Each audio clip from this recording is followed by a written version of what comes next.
J'espère que tout le monde va bien.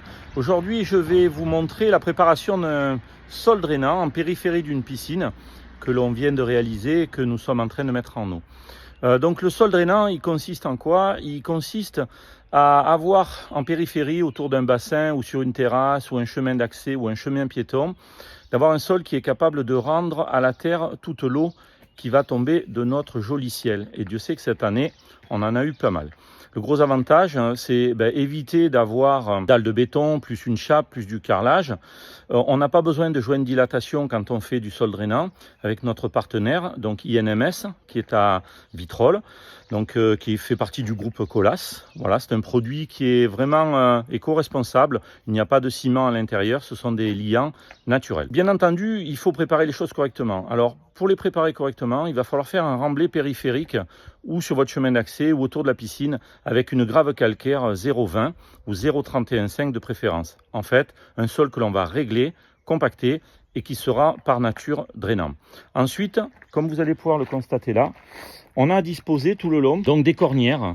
Alors là, on a mis des cornières en métal. On aurait pu mettre des cornières en inox ou mettre des cornières d'un autre type, de manière à ce que périphériquement, on voit bien là tout le projet, ainsi que là-bas, de manière à ce que périphériquement, on ait une butée d'arrêt.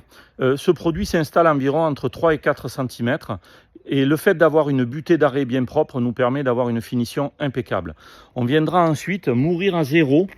Ici, mourir à zéro, ça veut dire ça. Mourir contre les margelles de la piscine. Alors la particularité ici, c'est que vu qu'on est un bassin et que ici on a les skimmers qui se trouvent là, autour des skimmers, on mettra un polyfond. En fait, c'est un, on va dire, un produit plastique souple, une mousse, on va appeler ça plutôt comme ça. C'est une mousse qui va nous permettre d'avoir une dilatation entre les deux produits afin d'éviter au béton de venir tirer. Et puis quand il va pleuvoir, tout simplement, toute l'eau va passer à travers. On a un joli produit, une très belle finition. Préparation comprise, on tourne aux alentours de 100 à 120 euros. Ça dépend un petit peu des accès des clients. Pour un produit fini au mètre carré, faites votre réflexion qu'entre une dalle de béton, une chape, l'encollage, la main d'œuvre, l'achat du carreau et les jointements, on est quasiment moitié prix pour avoir un produit fini. Voilà, je vous montrerai le produit quand on l'aura installé, et puis je vous dis à bientôt. Ciao, ciao.